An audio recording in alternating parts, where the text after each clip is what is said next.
সকাল হয়ে গেছে 7টা, দূরের কিছুই দেখা যাচ্ছে না, সব কুয়াশাতে ঢেকে রয়েছে। জানুয়ারি মাসের লাস্ট সপ্তাহ, তাতে এইরকম কুয়াশা আর বেশ ঠান্ডা আছে। আকাশ পরিষ্কার না থাকার জন্য আমরা বেশ কিছু জায়গা খুব একটা ভালোভাবে দেখতে পাইনি। আজকে ট্রিপ গৌরীকুঞ্জ দিয়ে শুরু, যেটা বিভূতিভূষণ বন্দ্যোপাধ্যায়ের বাড়ি। এখানে বসেই উনি অনেক কিছু জিনিস লিখে গেছেন, ওনার বাড়িটাই আজকে এক্সপ্লোর করব। সুন্দরভাবে এটাকে সংরক্ষণ করা হয়েছে। চলুন ভিতরে ঢুকি, দেখা যাক কি আছে। বিভূতিভূষণ বন্দ্যোপাধ্যায়ের বাড়ির দেওয়ালে তার জীবনের গুরুত্বপূর্ণ মুহূর্তগুলিকে ছবি এঁকে দেখানো হয়েছে এবং কখন কোন সময় কী কারণে জিনিসটা হয়েছিল সেটার সম্বন্ধে কিছু কিছু তথ্য দেওয়া আছে। আর সামনে বসার জায়গা করা আছে যাতে ট্যুরিস্টরাও এসে বসতে পারে বা লোকাল লোকেরাও এসে বসতে পারে। এইখানে ওনার লাগানো একটি গাছ আছে যেটি এখন আর জীবিত নেই, কিন্তু ওটার গুঁড়িটিকে সংরক্ষণ করা হয়েছে। এটি অপুর পাঠশালা, এখানে এখনও স্পেশাল অকেশনে অনুষ্ঠান হয়। চলুন যাওয়া যাক নেক্সট স্পটে। রাস্তায় নেক্সট স্পটের দিকে যেতে যেতে এই একটি জলের দিকে চোখ গেল, পুরোটাই লাল হয়ে আছে। তো আমরা গাড়ি থামিয়ে নেমে দেখলাম পুরো শালুক ফুলে এই জায়গাটা ভরে আছে এবং কিছু বাচ্চা এখান থেকে শালুক ফুল তুলছে আর 10 টাকা করে পিস বিক্রি করছে। তো আমরা নামলাম, নেমে একটুখানি ফটোশ্যুট করলাম আর ওদের থেকে 2টো পদ্ম ফুলও কিনলাম। চলুন যাওয়া যাক। কাকু বলছে নমস্কার। নমস্কার। কাকু হচ্ছে আমাদেরকে নিয়ে ঘুরে বেড়াচ্ছি। রিমি রয় পুরো গ্রুপ এসছে, আমাকে চুজ করেছে। তাহলে ফোন করি যে কাকু তোমার সাথে ঘুরবো, তাই আমি ঘাটশিলায় থাকি, এখানে অটো চালাই। তো ওদেরকে নিয়ে আজকে বেরিয়ে পড়লাম ফুলডুঙরি টিলার উদ্দেশ্যে। যে প্রথমে আমরা গেছি ফুলডুঙরি টিলা যাচ্ছে, সবাই উঠছে দেখুন সামনে। এই টিলাতে বিভূতিভূষণ বন্দ্যোপাধ্যায় চাঁদের পাহাড় আরণ্যকের কিছু অংশ লেখা।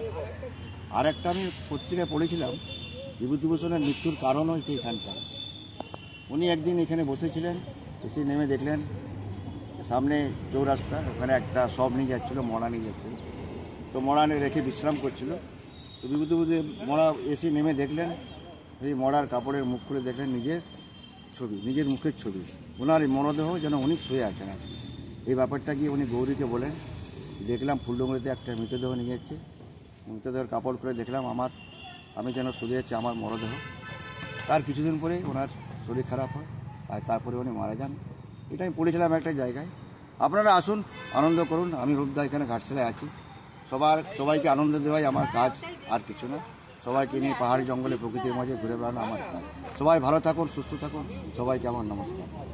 He is such a knowledgeable person.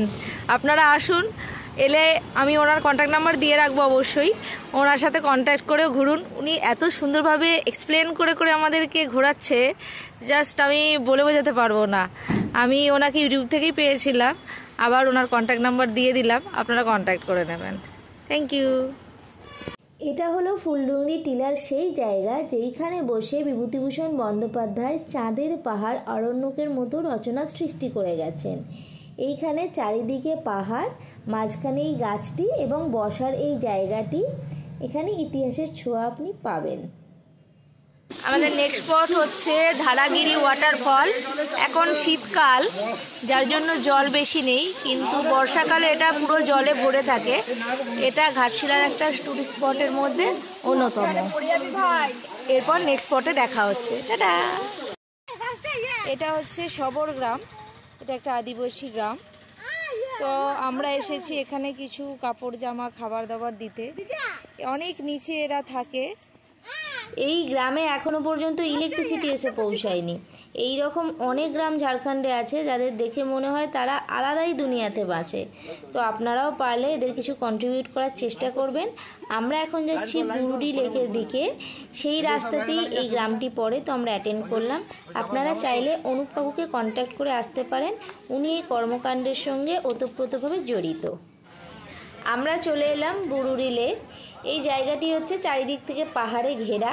মাঝখানে একটু জায়গা আছে যেইখানের মধ্যে গাড়িগুলো পার্কিং করা হয় এবং পাশে 4-5টি হোটেল আছে যেখানে সবাই লাঞ্চ সারে। মোটামুটি সব টুরিস্টরাই এখানে এসেই লাঞ্চটা সারে।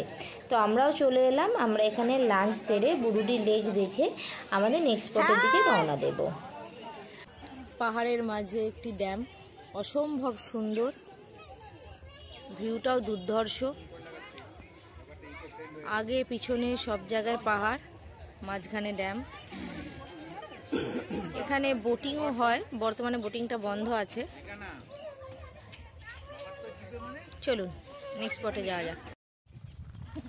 পাহাড়ের ওপর একটি ভিউ পয়েন্ট, অসাধারণ, প্রচন্ড সুন্দর লাগছে। মিডিলের রাস্তা। যখনই আমি ছবি তুলবো আমাকে ফোকাস করতে হবে সাবজেক্টের উপর, আমি কি দেখছি সেটা হচ্ছে সাবজেক্ট। আমরা চলে এসেছি চিত্রকূট পাহাড়, ঘাটশিলা, আরো একটি টুরিস্ট স্পট।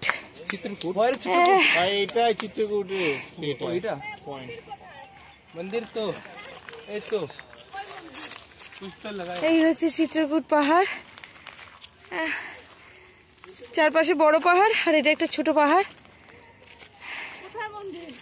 টুরিস্ট স্পটগুলোর মধ্যে এটি আরেকটি পয়েন্ট, এটাকে বলা হয় সানসেট পয়েন্ট, কারণ সূর্য যখন ডোবে তখন এখানকার ভিউটা অসাধারণ হয়। দেখুন জলের মধ্যে সূর্যের রিফ্লেকশনটা হয় আর এইভাবে সূর্যটা থাকে, আর মিডিলে মিডিলে এরকম পাথর আছে আর জল আছে। ভিউটা অসাধারণ এবং পরিবেশটাও মনোরম। আপনারাও এখানে আসতে পারেন, ঘুরে যেতে পারেন। আরেকটি স্পটে চলে এসেছি, এটা হচ্ছে রুঙ্কিনী দেবীর মন্দির। ঘাটশিলার অন্যতম একটি টুরিস্ট স্পটের মধ্যে এটিও আছে। মা রুঙ্কিনী এই একটি মন্দির আছে, যেটা ব্রিটিশ আমলে তৈরি বলা হচ্ছে। এখন এটাকে ভালো করে রেনোভেটও করা হয়েছে। এখানে ঢোকার আগে সবাইকে জুতো খুলে ঢুকতে হচ্ছে। অ্যাম্বিয়েন্সটা খুব সুন্দর। এখানে একটি শিব মন্দিরও আছে, পুজো দেবার জায়গাও এখানে করা আছে। রুঙ্কিনী দেবীর মন্দির দিয়ে আমাদের ট্রিপ শেষ করে আমরা ডাইরেক্ট ঘাটশিলা স্টেশনে এসে জানতে পারি যে আমাদের ট্রেন 4 ঘন্টা লেট। যে ট্রেন আমাদের 9টার সময় হাওড়ায় নামানোর কথা ছিল সেটা আমাদের রাত্রি 12:30টার সময় হাওড়ায় নামালো। বর্তমানে আমরা ক্যাবের জন্য হন্যে হয়ে খুঁজছি, যেহেতু বাড়ি ফিরতে হবে। দেখা হচ্ছে নেক্সট ভিডিওতে। Bye bye.